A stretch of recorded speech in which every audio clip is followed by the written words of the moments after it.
Bienvenidos a Asia Pacífico 2024 desde la ciudad imperial del Cusco. Yo soy Jorge Antonio Chávez. Y en la edición de hoy hablaremos sobre un tema que no solo concita la atención de las economías del Asia-Pacífico, sino de todo el mundo, y es la relación bilateral entre los Estados Unidos de América y la República Popular China. También hablaremos sobre el desarrollo de la política de comercio exterior del Perú. Sin más preámbulo, damos inicio al primer bloque del programa.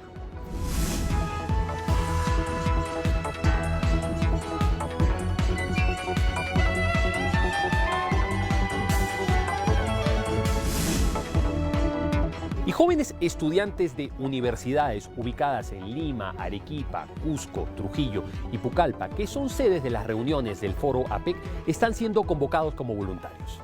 Carola Román pudo conocer más acerca del trabajo que han venido realizando en las primeras reuniones de APEC realizadas en Lima y en Arequipa. Adelante con el informe.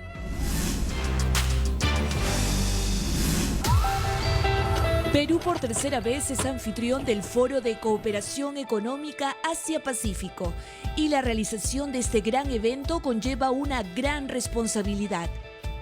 El objetivo es brindar una organización de primer nivel que contribuya a fortalecer nuestra imagen dentro del bloque APEC. Los voluntarios son pieza clave dentro de la dinámica y desarrollo de estas importantes reuniones. ¿Cuál es el rol del voluntario en APEC Perú 2024? Vamos a conocer a estos entusiastas jóvenes, generalmente de sexto ciclo de diversas carreras que han dicho presente y que forman parte de esta organización que está en los ojos del mundo. Hola, soy Lida, tengo 18 años y estudio Ciencia Política. Hola, soy Nicolás, tengo 20 años y estudio Arquitectura. Hola, soy Daniela, tengo 19 y estudio Ciencia Política. Jóvenes de Arequipa, Cusco, Pucallpa, Trujillo y Lima participan activamente dentro de la organización del Foro APEC Perú 2024. APEC Perú 2024.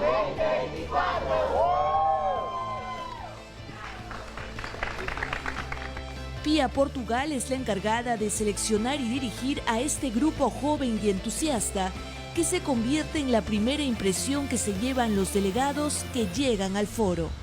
Lo apoyan desde recibimiento, la parte protocolar, apoyan de mirado en lo que es acreditaciones, apoyan con flujos, apoyan en la sede, apoyan en sala. Creo que la labor más sensible es que son oficiales de sala, ¿no? Pero ¿cuáles son los requisitos que deben cumplir los voluntarios del foro? Tienen que, obviamente, tener mucho compromiso social, mucha empatía, mucha solidaridad, un alto interés en eventos internacionales. Creo que eso es bastante importante. Tienen que ser chicos totalmente bilingües, de institutos técnicos, universidades, en términos de universidades a partir del sexto ciclo.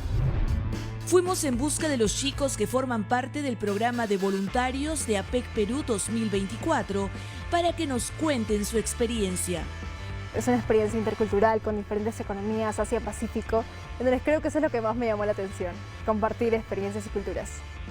Le preguntamos a Lida, universitaria de 18 años, ¿cuál fue la enseñanza más importante de estos días de trabajo en el foro? Creo que lo más importante ha sido cómo es que funcionan los tratados internacionales, cómo es que funciona la cooperación entre las economías de Asia-Pacífico y cómo se trabaja en equipo para lograr los objetivos a un bien común. Nicolás es estudiante de arquitectura y se animó a participar para conocer cómo funciona un evento internacional desde dentro. Pero ¿qué fue lo que más le gustó de esta experiencia?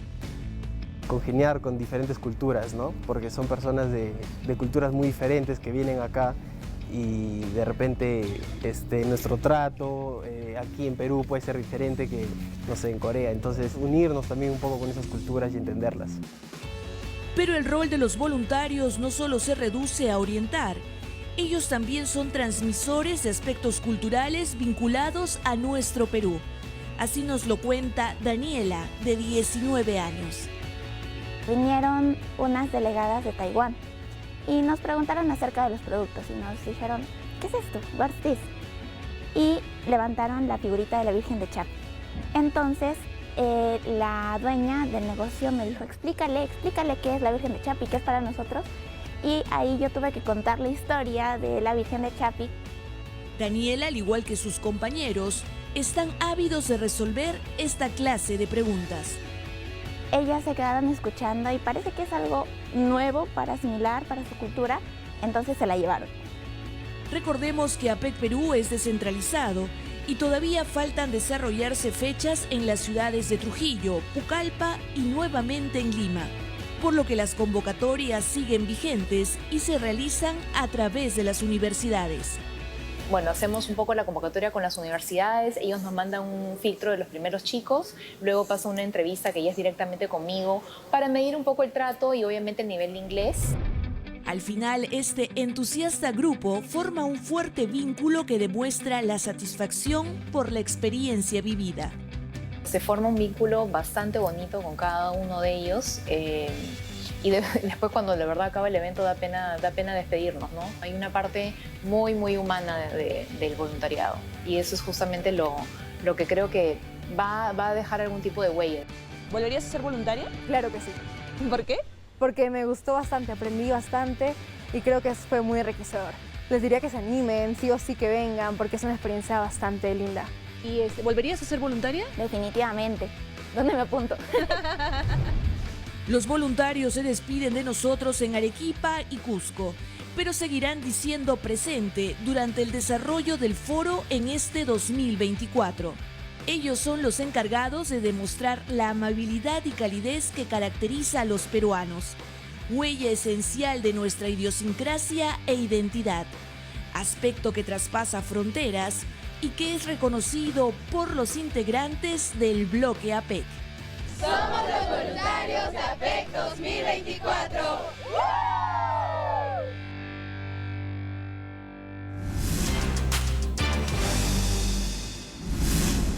Y comenzamos Asia Pacífico 2024 con una entrevista con Antonio José Pagán Sánchez, investigador del Centro de Estudios sobre China y Asia Pacífico de la Universidad del Pacífico. Antonio, bienvenido al programa. ¿Cómo estás? Buenos días, Jorge, y gracias por la invitación. Antonio, vamos a conversar contigo sobre la competencia sistémica entre China y los Estados Unidos y de qué manera afecta a APEC. Y la primera pregunta que quisiera hacerte es, ¿cuáles son los principales vectores de esta competencia sistémica entre China y los Estados Unidos? Bueno, lo que deberían entender las personas que nos están escuchando es que se puede ignorar la rivalidad entre Estados Unidos y China, pero no se puede vivir ajeno a sus consecuencias. Y con respecto a tu pregunta, esta rivalidad entre Estados Unidos y China es de carácter multifactorial y multifacético, es decir, se da en multitud de ámbitos. En primer lugar está el ámbito económico, que es el más evidente, especialmente en el ámbito comercial. Tenemos que ambos países, las dos grandes potencias, están inmersas en una guerra comercial desde el año 2018 y es algo que se ha venido manteniendo con ciertos altibajos hasta el momento actual. De hecho, actualmente se está hablando de que Joe Biden podría imponer unas tarifas del 25% al aluminio y el acero proveniente de China. Luego también hay una rivalidad de carácter político. Tanto ambos países tienen sistemas políticos distintos y tienen valores distintos. También está esa rivalidad por ver cuál es el mejor sistema para el siglo XXI. También hay rivalidad de carácter diplomático, ver qué país, qué gran potencia puede tener una mayor influencia en el resto del mundo, hasta el punto de tener el riesgo de que acabe degenerando en un juego de suma cero, ¿no? En el sentido de que para que una potencia gane, la otra tiene que perder y los terceros países se vean obligados a tener que tomar parte por uno u otra parte. Luego también hay rivalidad de carácter más tecnológico, esa lucha por la primacía tecnológica del siglo XXI, en la que la cuestión de los chips pues, tiene un protagonismo muy importante, y finalmente hay más bien una rivalidad de carácter militar, si bien esta está limitada de momento a lo que vendría a ser el área del Estrecho del Pacífico y el Mar de la China Meridional, en el que China tiene disputas territoriales con algunos de sus vecinos y además algunos de estos son socios de Estados Unidos. Precisamente esto tiene que ver con la siguiente pregunta, que tiene una conexión con el tema geopolítico, porque en el discurso de política exterior de los Estados Unidos y también de sus aliados, más que hablar del Asia-Pacífico, se habla de el Indo-Pacífico, que tiene una connotación importante en términos de seguridad. ¿Cuál es la diferencia entre el concepto del Indo-Pacífico y el concepto del Asia-Pacífico? Bueno, el concepto de Asia-Pacífico es un concepto que se remonta a la década de los años 60 del siglo XX y es un concepto que inicialmente era bienvenido por Estados Unidos en el sentido de que Estados Unidos sería también, en cierto modo, un socio regional o un país regional de lo que vendría a ser Asia-Pacífico, es decir, cuando Estados Unidos participara en asuntos asiáticos, no lo haría como potencia extrarregional, sino como una potencia regional concerniente a la parte del Pacífico de Asia-Pacífico. La cuestión es que el concepto de Asia-Pacífico principalmente tiene una connotación más de carácter económico. Por el contrario, el concepto del Indo-Pacífico tiene ya una mayor concepción desde el punto de vista de la seguridad, porque no solamente se limita a lo que vendría a ser el Asia-Pacífico, sino que además se extiende hacia el Índico. Y esto es muy importante porque en un momento de rivalidad sistémica, el ascenso de China ha supuesto pues, un cambio en los equilibrios de poder de la zona de Asia-Pacífico. Entonces, claro, desde este punto de vista de la seguridad, el hecho de incluir a India en la ecuación es algo que es favorable a Estados Unidos, en tanto India es visto como un socio importante. Al fin y al cabo, India forma parte del Quad, es decir, del diálogo cuadrilateral en el que están insertos pues, Japón, Estados Unidos y Australia, pero también la misma India, lo cual es visto pues, como un posible contrapeso al ascenso de China.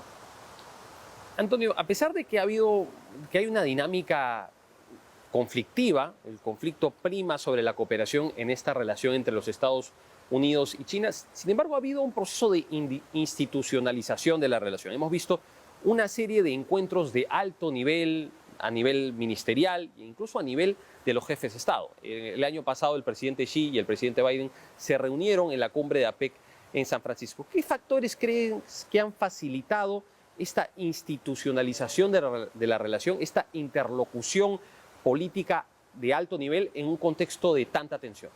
Pues principalmente el deseo de evitar que la situación y que la situación de la relación continúe deteriorándose de cara al futuro. Es cierto que hay un intento de quizás no conseguir una mejora de la relación, lo cual va a ser difícil a corto y medio plazo, pero sí al menos conseguir una estabilización de la relación, una estabilización que impida que la situación se vaya deteriorando más.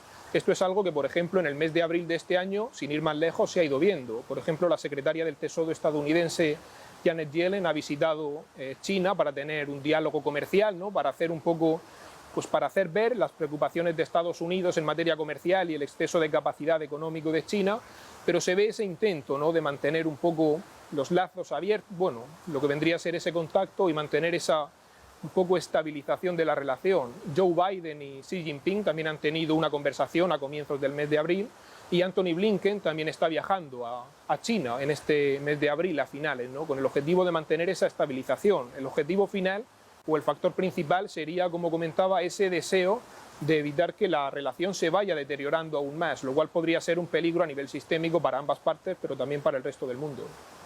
Y precisamente en esa dinámica de competencia entre las dos superpotencias del mundo, ¿cuál podría ser el impacto de esta rivalidad que, como tú has dicho, se da en múltiples facetas? Se da en el campo militar, pero también en el campo económico, en el campo político, en el campo cultural, en el campo de las ideas, en el campo tecnológico. ¿Cómo se puede traducir esta rivalidad sistémica en el funcionamiento del Foro de Cooperación Económica Asia-Pacífico? Bueno, hay que tener en cuenta en primer lugar que la APEC es un foro muy importante, es el primer foro a nivel económico de lo que es el área de Asia-Pacífico. De hecho, desde el Centro de Estudios sobre China y Asia-Pacífico de la Universidad del Pacífico también se está participando en algunas iniciativas, por ejemplo, en un foro académico que va a tener lugar en agosto, también en algún estudio sobre la digitalización y su impacto en las economías de la APEC. Es decir, es un foro que es muy importante y, por supuesto, también está un poco sujeto a ese impacto de la rivalidad entre Estados Unidos y China. Diría que el impacto podría ser principalmente desde un punto de vista doble.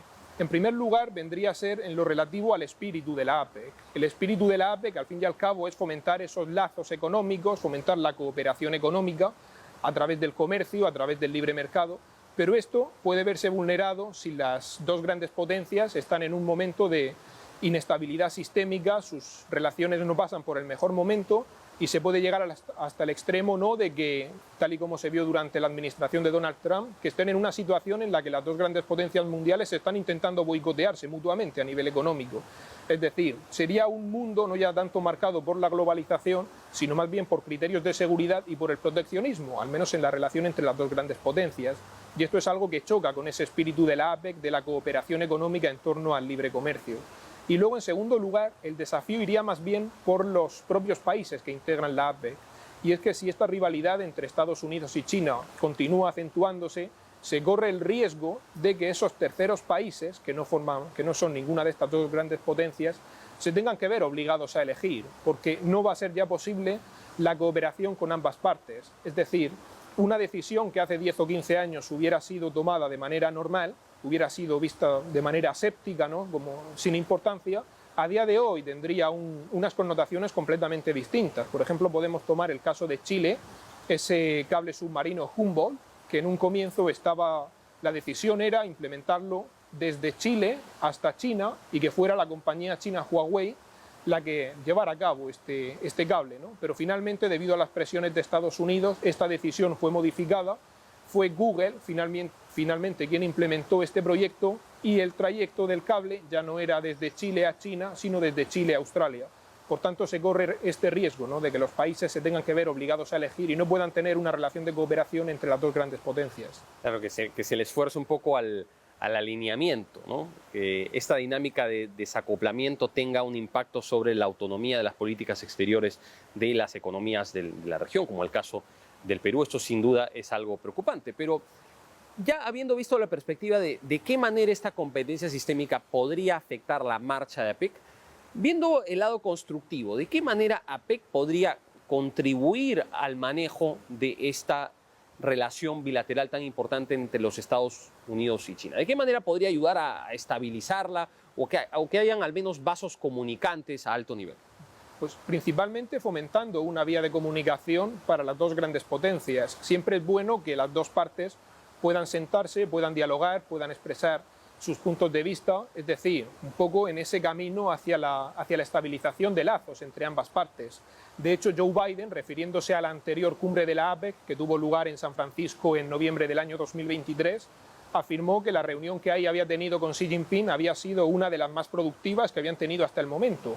También es cierto que como presidentes únicamente habían tenido una reunión más con anterioridad, es decir, el listón tampoco estaba muy alto, pero sí que el propio Joe Biden reconocía esa importancia de la cumbre de la APEC, ¿no?, para poder sentarse y para poder hablar, en tanto es positivo, ¿no?, van a estar de manera presencial las dos delegaciones de ambos países y entonces pueden expresar sus preocupaciones y pueden llegar a determinado tipo de acuerdos. El problema aquí también va a estar es que la cumbre de la APEC todavía no se sabe la fecha con seguridad, pero las elecciones de Estados Unidos, las presidenciales, van a ser el 5 de noviembre y según las encuestas lo que parece que va a pasar, al menos si nos ceñimos, como digo, a esas encuestas, es una victoria de Donald Trump. Entonces ahí la cumbre de la APEC, que tendrá lugar en Lima a finales de este año, afectaría a la rivalidad entre Estados Unidos y China desde el punto de vista posiblemente de potenciar la presencia de China y la imagen de China, ¿no? Porque hay que tener en cuenta que la delegación que vendría aquí de Estados Unidos sería la delegación de la administración de Joe Biden, pero a esta administración de Joe Biden, si se cumplen los pronósticos, le quedaría un mes o dos de existencia. Entonces no sería un interlocutor tan potente a la hora de poder llegar a acuerdos, sobre todo teniendo en cuenta que la siguiente administración acabaría con buena parte de lo que ha decidido la administración anterior, únicamente porque lo ha decidido la administración anterior, y entonces en ese caso China, aunque solo sea a modo de contraste, sería un interlocutor bastante más importante para los países participantes y por tanto podría reforzarse la presencia y la imagen de este país asiático, ¿no?, en la cumbre de la APEC.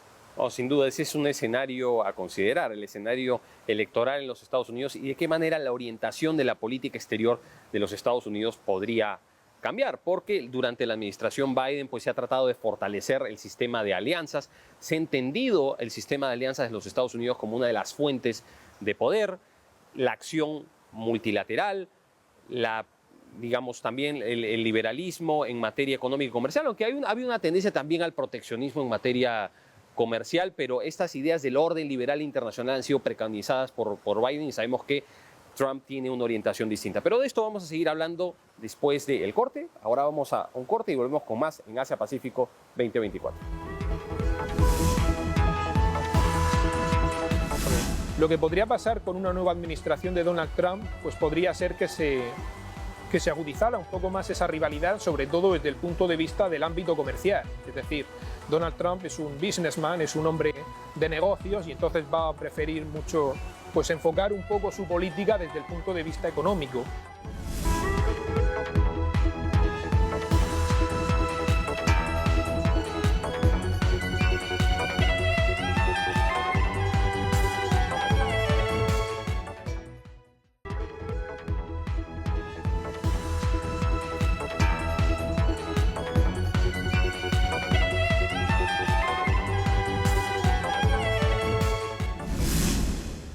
Y estamos de vuelta en Asia Pacífico 2024 y vamos a seguir nuestra conversación con Antonio José Pagán Sánchez.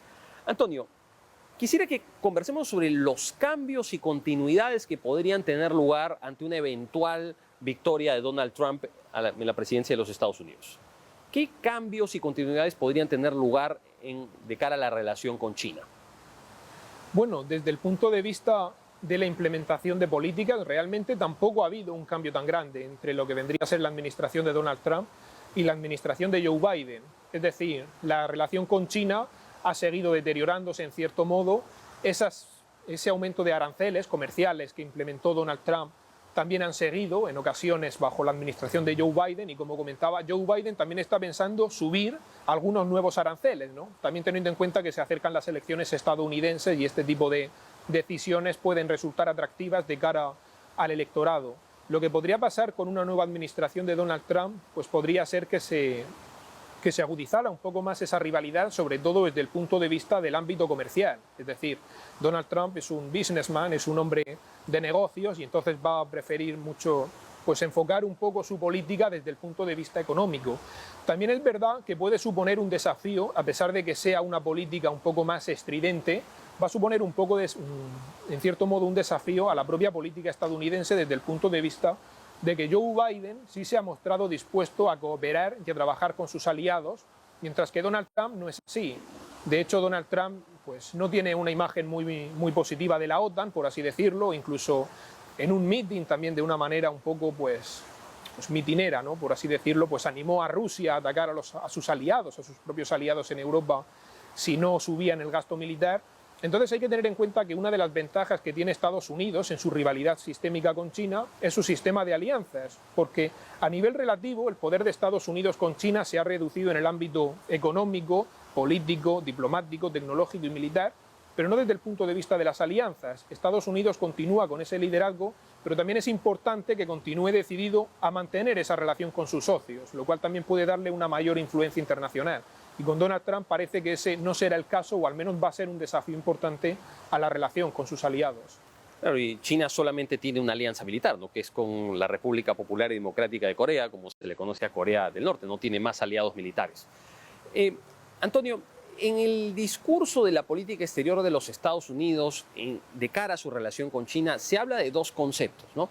Se habla del desacoplamiento y del de-risking, que es una suerte de mitigación de riesgos. ¿En qué consisten estos conceptos y cuál es su influencia en la proyección de la política exterior de los Estados Unidos de cara a China? Bueno, son dos caras de un mismo fenómeno, un fenómeno en el que la globalización va dejando lado, o va dejando paso más bien, a un mundo en el que cada vez más los criterios de seguridad son más importantes, y en este caso pues lo que vendría a ser la cooperación económica ya no tiene tanto protagonismo como tenía antes. En este caso sería como dos niveles de un mismo fenómeno. En el nivel más inferior, es decir, con una menor envergadura, tendríamos el de risking, es decir, la mitigación de riesgos. Según este criterio, la relación con China, en este caso porque se está aplicando a China, tiene algunos desafíos, por ejemplo, una excesiva dependencia en determinados materiales, una determinada dependencia para China a la hora de poder implementar determinadas actividades económicas. Entonces lo que se busca es un poco limitar esos riesgos de cara a la relación, pero dejando la puerta abierta a mantener esa relación económica en términos generales. El desacoplamiento sería un nivel todavía superior, un nivel superior en el sentido de que no solamente se reducirían los riesgos, sino que también se reduciría la propia relación económica y comercial en sí misma, hasta el punto de poder ser llevado a un nivel extremo, que sería la ruptura prácticamente de relaciones desde el punto de vista económico y comercial. El problema también está en que a la hora de la verdad la aplicación de estos dos conceptos es un poco difusa, no se sabe muy bien dónde está el límite. Entonces puede ser que un deterioro de la relación económica y comercial al principio pueda parecer que es parte del de-risking, es decir, de la reducción de riesgos, pero que realmente vaya dando paso a un desacoplamiento. Aunque también hay que decir que actualmente la relación entre Estados Unidos y China, por esto que comentábamos antes de esos intentos de la normalización entre ambas partes, no parece que vaya dando lugar, al menos de momento, a un escenario de desacoplamiento. Por lo visto, lo que se está buscando de momento es estabilizar la relación entre ambas partes, a nivel político y también, a ser posible, a nivel económico. No, sobre todo considerando las tensiones que existen en el mar meridional de China, en el estrecho de Taiwán, también en el Mar del Este, ¿no? Y este intento que tiene China de romper esta suerte de enclaustramiento que tiene por la primera cadena de islas y la segunda cadena de islas. En ambas cadenas de islas Estados Unidos tiene presencia militar, ¿no? Y como dices, sin duda el tema económico es importante. Es difícil que pueda haber un desacoplamiento en el corto o incluso en el mediano plazo por el nivel de interdependencia que existe entre ambas economías, ¿no? O sea, es sin duda un escenario bastante complejo. Antonio, muchas gracias por haber estado en Asia Pacífico 2024. Ha sido muy interesante conversar contigo sobre este tema. Muchas gracias, Jorge, y ha sido un placer. Ha sido Antonio José Pagán Sánchez, investigador del Centro de Estudios sobre China y Asia Pacífico de la Universidad del Pacífico. Ahora vamos con nuestro segmento La Clase.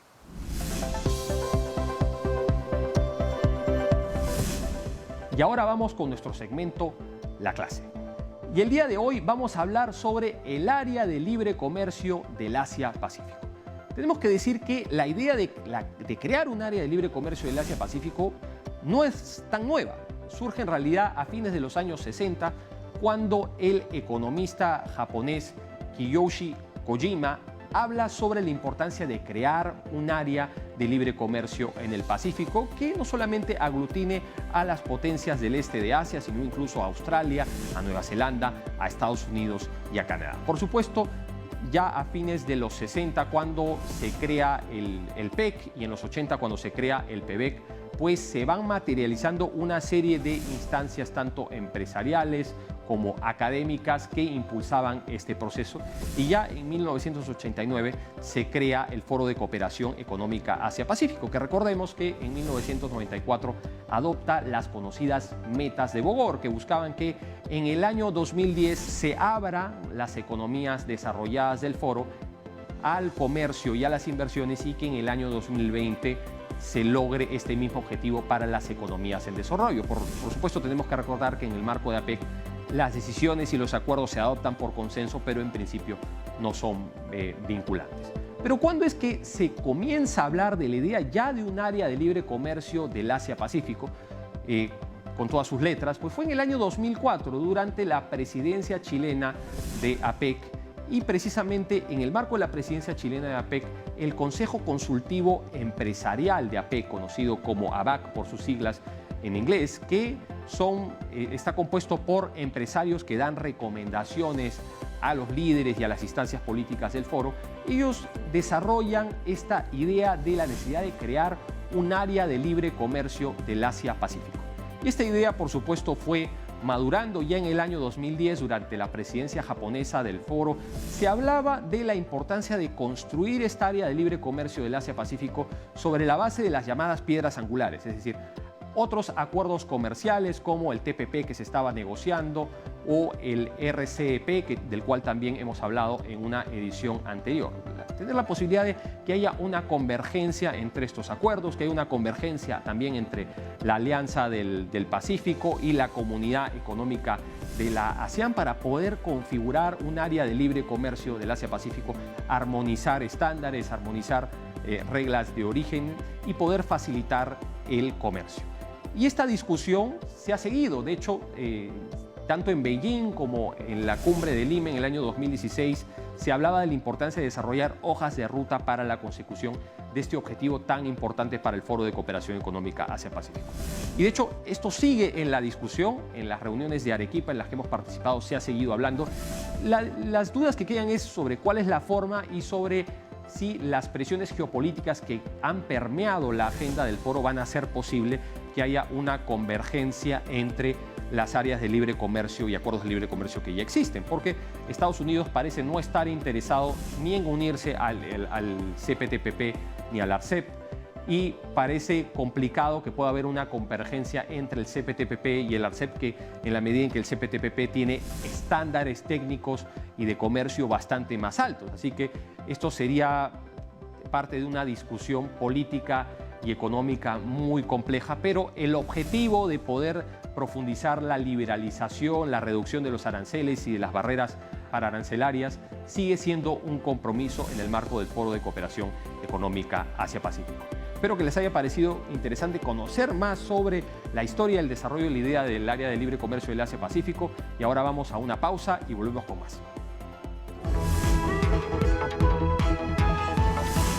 El ser parte de la APEC desde el año 1998 nos ha permitido tener acuerdos comerciales ahora con 14 de estas economías que son economías muy dinámicas, son economías económicamente muy fuertes.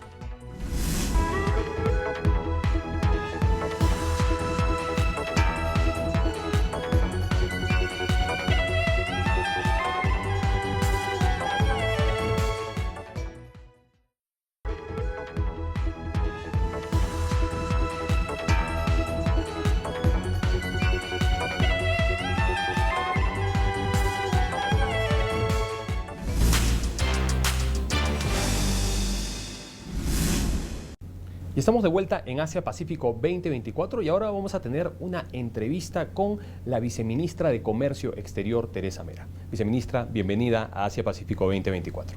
Muchísimas gracias por la invitación y por la oportunidad de compartir con ustedes algunas ideas y también el trabajo que venimos haciendo en estos días y la verdad que ya desde inicios de año como sede de la APEC. Por supuesto. Viceministra, estamos en Arequipa, usted está participando en la reunión de ministros de comercio de la APEC. ¿Cuáles son las prioridades para la política comercial del Perú de cara a esta importante reunión? Bien, el Perú ha establecido sus prioridades claramente que se han venido trabajando de manera coordinada con todos los sectores. Una de ellas es el comercio inclusivo, un comercio más formal, un comercio también que promueva la facilitación del comercio, porque eso es lo que determina que seamos más competitivos entre todos los países y lo que buscamos es que en este foro de cooperación económica podamos generar esos espacios para el intercambio de información que nos permita a nosotros compartir nuestras experiencias y también recibir experiencia de otros países, por ejemplo, en facilitación del comercio, cómo otros países han implementado sus políticas internas para incluir a otros sectores no tradicionales, como tal vez el caso de las mujeres, ¿no?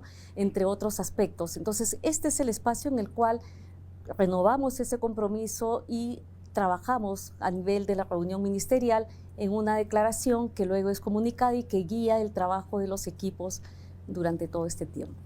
Claro, porque habrá una reunión ministerial conjunta, esta vez de ministros de Relaciones Exteriores y ministros de Comercio también a fines de año, durante la Semana de Líderes, ¿no? Así es, esa es la reunión de noviembre. Es un trabajo continuo el que se da. APEC ha sido muy importante para el Perú en materia de lograr la red de acuerdos comerciales que tenemos en la actualidad. ¿Qué acuerdos están en un proceso de modernización y qué nuevos acuerdos podrían darse en el futuro con economías del Asia-Pacífico? Sí, te voy a comentar de estos acuerdos nuevos que estamos negociando, pero sí quería reforzar la idea, el concepto de la importancia de la APEC para el Perú como la plataforma para nuestro relacionamiento comercial y de cooperación con el Asia-Pacífico. El ser parte de la APEC desde el año 1998 nos ha permitido tener acuerdos comerciales ahora con 14 de estas economías que son economías muy dinámicas, son economías económicamente muy fuertes, muy avanzadas en temas de innovación, que nos han permitido hacer un intercambio comercial, nosotros recibir conocimiento, recibir tecnología y ellos también beneficiarse de nuestras exportaciones, en particular las de la agroexportación y también minerías y también productos textiles. A la fecha, como te decía, tenemos 14 acuerdos comerciales y a su vez venimos negociando 2 acuerdos comerciales más. Uno de ellos es con Hong Kong, que también es economía miembro de APEC. Y la próxima semana vamos a recibir la visita de una delegación de Indonesia para negociar el acuerdo comercial con ellos. Y así como hay acuerdos nuevos que se están desarrollando y que, como usted ha dicho, la presencia del Perú en APEC ha sido fundamental para consolidar esa red de acuerdos comerciales, para generar acercamientos también a nivel bilateral, pues precisamente eso ha permitido lograr una serie de acuerdos que ya han sido negociados hace algunos años. Por ejemplo, se está cumpliendo 15 años del TLC con Canadá. ¿Qué hay en la agenda de modernización de esos acuerdos? En este momento nos encontramos en el proceso de optimización del acuerdo comercial con China. Como usted sabe, las economías cambian, los procesos de comercio cambian, todo el comercio internacional se ha visto innovado por algunos aspectos que no habían sido previstos durante la negociación del acuerdo comercial con China, por ejemplo, temas de comercio electrónico.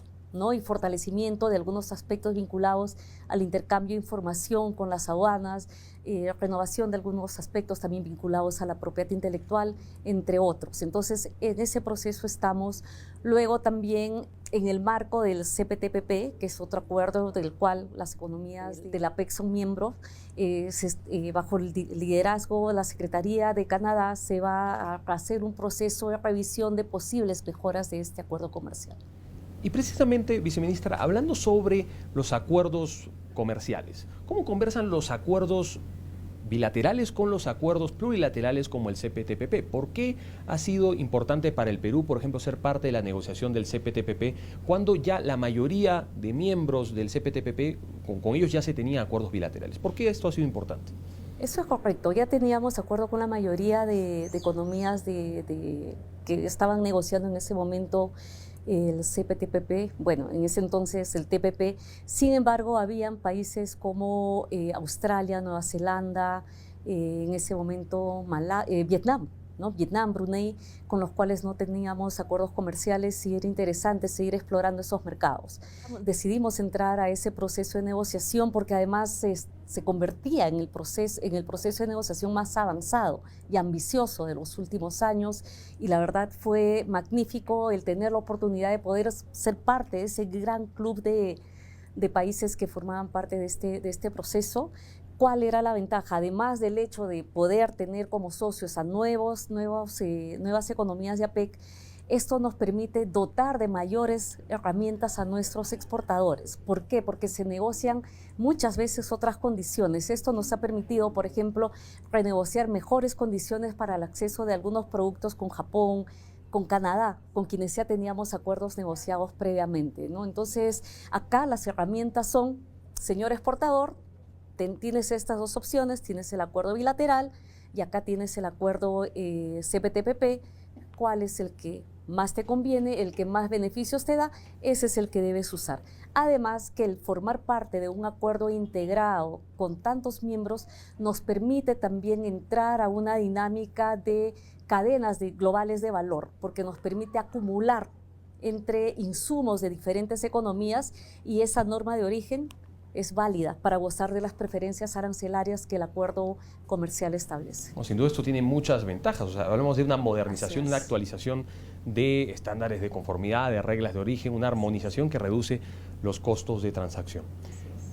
Viceministra, una de las prioridades para APEC, bueno, mejor dicho, la agenda de APEC a futuro al año 2040 es la agenda de Putrajaya al año 2040, que tiene una serie de componentes, pero entre ellos se habla de la importancia de empoderar a sectores que están económicamente subrepresentados, que están subaprovechados, como las mujeres, como los jóvenes, como las poblaciones nativas, como las personas con discapacidad. ¿Qué se está haciendo en materia de política exterior para incluir a estos sectores con un potencial económico subaprovechado en la dinámica del comercio exterior? Bien, en realidad ya Perú ha tomado un papel mucho más activo con relación a la vinculación de la mujer y de otros sectores dentro de la agenda del comercio, que es muy importante porque debemos, digamos, hacer que estos espacios también sean aprovechados por las mujeres que en muchos países y también, por supuesto, en el nuestro, muchas veces son jefes de familia y necesitan de estos ingresos y optimizar los mismos, ¿no? En esa línea, desde la política general, por ejemplo, nosotros hemos pasado a ser miembros del YITAGA, que es el Acuerdo Global para la Mujer. Es un acuerdo en el cual compartimos mesa con países que están en avanzada con relación a los temas del empoderamiento de mujer, como es el caso de Canadá, Nueva Zelanda, Chile, con quienes ya venimos intercambiando muchísima información que nos va a permitir recopilar data, por ejemplo, para precisamente generar políticas mejor encaminadas hacia este aprovechamiento efectivo, ¿no? Sin perjuicio de ello, ya por ejemplo, PROMPERÚ tiene un programa de Ella Exporta exclusivamente dedicado a capacitar y darle oportunidades a la mujer en los mercados del exterior, y también el MINCETUR tiene el programa de apoyo a la internacionalización, que es un programa de fondos no reembolsables, en el cual el proyecto ganador pone una parte o un porcentaje y el MINCETUR apoya con la diferencia para sacar este plan de negocios adelante, y en este programa damos un bono a los participantes cuando son mujeres. Entonces venimos trabajando desde diferentes frentes en estas iniciativas. El año pasado, en octubre, en el International Trade Center en Ginebra, acordamos que ellos nos iban a intercambiar información y nos iban a encaminar también a dar mayores alcances para el manejo de la data que le acabo de mencionar, para generar las políticas en apoyo a la mujer. Se puede hacer mucho entonces a través de la política de comercio exterior para la inclusión de la mujer en el desarrollo económico. Sí, y algo que le quiero comentar que es importantísimo. Tenemos en esta reunión, a propuesta de Perú, se va a llevar a cabo por primera vez en el marco de APEC una reunión conjunta de ministros de comercio con ministras de la mujer, justamente para relevar esta relevancia de este trabajo coordinado para tener mayores y mejores resultados. ¿Y cuáles son las prioridades que tienen desde el sector comercio exterior y turismo con relación a esta reunión? Con relación a esta reunión, como le mencionaba anteriormente, nuestra prioridad es fortalecer estos lazos que ya venimos trabajando con las demás economías y relevar el tema del comercio inclusivo, de la facilitación del comercio a través, para que seamos mucho más competitivos, también trabajar de manera cooperativa y colaborativa en cómo identificar las mejores prácticas para reducir la informalidad, que parece mentira en economías como las nuestras, y no solamente en Perú, en buena parte, la mayoría de países de las economías APEC, su fuerza productiva está en las micro, pequeñas empresas. Por lo tanto, con ellos también estamos trabajando. Y precisamente esa es otra de las prioridades para el Perú, que es la transición hacia la economía formal. ¿De qué manera la actividad del comercio exterior puede coadyuvar en este proceso de formalización económica que el Perú busca impulsar? Por definición, las actividades de comercio exterior promueven la formalización de las empresas. ¿Por qué? Porque hay que cumplir con una serie de pasos y de requisitos que no solamente el Estado peruano, sino el comprador requiere. Por ejemplo, tiene que tener los registros sanitarios, tiene que tener un RUC para poder hacer las transacciones financieras, tiene que contar con los permisos que se establecen para determinados tipos de productos. Entonces, es la demanda la que naturalmente encamina a las empresas hacia esa formalización, y nosotros trabajamos de manera coordinada con otros sectores en el apoyo a las micro y pequeñas empresas para que estos pasos sean más cortos y puedan llegar en el menor tiempo posible a su exportación. Y precisamente, ¿de qué manera el ser parte de APEC para el Perú es importante para impulsar políticas públicas de comercio exterior que ayuden, que coadyuven en la formalización económica? Es muy importante porque, si bien es cierto que la APEC es un foro colaborativo que no establece obligaciones a las economías que formamos parte, pero sí da lineamientos. Sí da lineamientos sobre la base de un consenso que se discute entre todos los países, y naturalmente se espera que los países incorporen estos lineamientos en sus políticas de manera absolutamente voluntaria.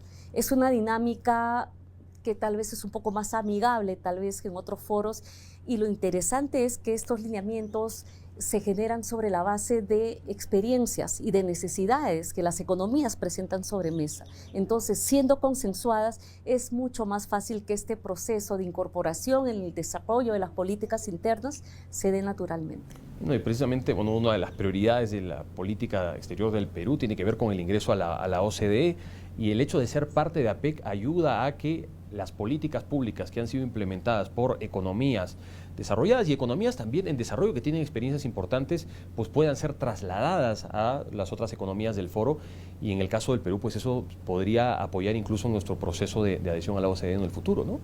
Absolutamente, yo no tengo ninguna duda de eso. Como mencioné al inicio de mi intervención, ser parte de APEC nos ha permitido estar muy cerca de países sumamente desarrollados, con políticas implementadas de hace mucho tiempo atrás que nos sirven a nosotros como referencia para hacer nuestro trabajo interno, que lo estamos haciendo muy arduamente para poder cumplir también con nuestra aspiración de ser miembros de la OCDE. Viceministra, ¿cuáles diría usted que son los principales retos que tienen de cara al futuro en materia de comercio exterior? En materia de comercio, lo que tenemos que hacer es diversificar aún más nuestra oferta y también la búsqueda de nuevos mercados. Eso es importante porque estamos muy bien posicionados en todo el sector de agroindustria. Perú es el primer país exportador en el mundo de muchos productos como la palta, la quinoa, el arándano, entre otros, ¿no? Eso está muy bien y vamos a seguir apoyando al sector agro, que la verdad nos da muchísimas satisfacciones y que ha generado muchísimo empleo en el país. Pero también queremos reforzar el desarrollo de otros sectores como metalmecánica, manufactura diversa en general, también el sector servicios, que es un sector bastante con mucho potencial en el país. Acaba de publicarse el día de hoy la resolución que establece los miembros del Comité de Comisión Multisectorial de Servicios, y vamos a trabajar en ello de manera integrada con otros agentes del sector público y también con el sector privado para establecer ya una estrategia para fortalecer nuestra exportación de servicios hacia el mundo. Entonces, estamos trabajando de a pocos, de manera paralela en diferentes frentes. No, sin duda hay una agenda de futuro muy importante en materia de comercio exterior. Viceministra, le agradecemos mucho por haber estado en Asia Pacífico 2024. Ha sido muy interesante conversar con usted. Muchas gracias por la oportunidad y bueno, ya nos estaremos viendo en otro momento. Muchas gracias. Ha sido Teresa Mera, viceministra de Comercio Exterior. Nosotros ahora vamos a una pausa y volvemos con más en Asia Pacífico 2024.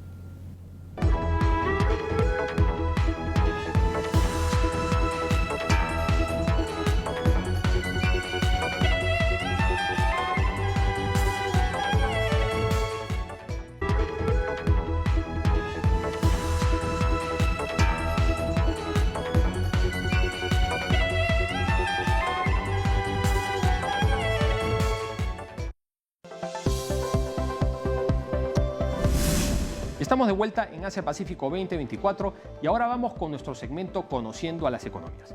Y el día de hoy vamos a hablar sobre Rusia, que es una economía que se une al Foro de Cooperación Económica Asia-Pacífico en el año 1998.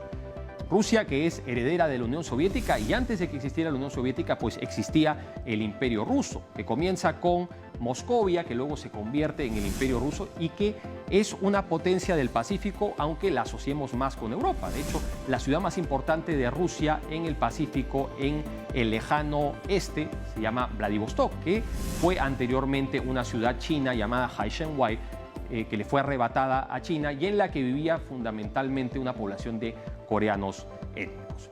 Pues como he dicho, Rusia es el estado sucesor de la Unión Soviética. La Unión Soviética se disuelve a inicios de los 90, es una potencia nuclear, es un miembro permanente del Consejo de las Naciones Unidas y por lo tanto es una gran potencia y muy influyente. A inicios de los 90, tras la disolución de la Unión Soviética, Rusia tenía una política exterior que buscaba un acercamiento hasta Occidente y, digamos, su canciller, el canciller Kozyrev, buscaba un acercamiento hacia Occidente. Incluso se hablaba de la posibilidad de que Rusia se una a la Organización del Tratado del Atlántico Norte tras la disolución de la Unión Soviética y del Pacto de Varsovia, que era la alianza militar que era liderada por la Unión Soviética en el marco de la Guerra Fría. Pero tras el año 1996, que asume la Cancillería el canciller Yevgeny Primakov, pues Rusia impulsa una política exterior bastante más asertiva, quería tener un rol de liderazgo en el mundo, impulsa una lógica de multipolaridad en el que consideraba que potencias como Rusia y también potencias reemergentes como la India y como China debían tener un liderazgo en la política internacional, y también entendían que en un periodo de muchísima crisis y de inestabilidad económica como el que había vivido Rusia en los años 90, Occidente no había apoyado debidamente a Rusia y que las consideraciones de seguridad que Rusia enarbolaba no habían sido consideradas por el Occidente colectivo en la medida en que la Organización del Tratado del Atlántico Norte se había expandido hacia el este y ante la inexistencia de barreras naturales que impidan la proyección de poder de Occidente hacia la llanura, esta gran llanura que existe en la región occidental de Rusia. No habían barreras naturales que pudieran contener una invasión como la que se dio por parte de Napoleón o como la que hizo Hitler a través de la Operación Barbarroja. Así que esto es una de las bases de las tensiones geopolíticas que existen. Por supuesto, también la invasión rusa de Ucrania, que por supuesto se da en violación del derecho internacional, y la anexión de territorios ucranianos a Rusia ha generado también una condena de la comunidad internacional y especialmente de Occidente, y esto también ha generado un impacto en el Foro de Cooperación Económica Asia-Pacífico, en el cual en el año 2022 y en el año 2023 no se pudieron aprobar declaraciones conjuntas precisamente por la incidencia que este evento bélico ha tenido en el proceso. Pero felizmente ya en las cumbres de ministros que se han desarrollado ya aquí en el Perú, en Arequipa, pues nuestros diplomáticos y nuestros funcionarios han conseguido que se logre el consenso a través de una fórmula muy creativa de la cual le vamos a contar luego. Pero sin duda no se puede negar que Rusia es una gran potencia, es el país más grande del mundo, tiene 11 usos horarios, es una potencia nuclear, es un miembro permanente de las Naciones Unidas y sin duda es un miembro importante del Foro de Cooperación Económica Asia-Pacífico y está profundizando sus relaciones económicas, sobre todo con China. Hay que considerar que Rusia, cuando ingresa a PEC en el año 1998, menos del 50% de su comercio era con economías del Asia-Pacífico y seguramente tras la invasión rusa de Ucrania y las sanciones económicas que han sido impuestas sobre este país, su relación económica y comercial con un país como China se ha profundizado. Espero que les haya parecido interesante conocer más sobre Rusia. Nosotros en nuestra próxima edición hablaremos sobre Papúa Nueva Guinea. Y en esta edición de Asia Pacífico 2024 hemos tenido contenido muy variado. Comenzamos hablando sobre los voluntarios de APEC y terminamos hablando sobre Rusia. Les recordamos asimismo que si quieren ver ediciones anteriores de Asia Pacífico 2024, pueden ingresar al QR que tienen en pantalla.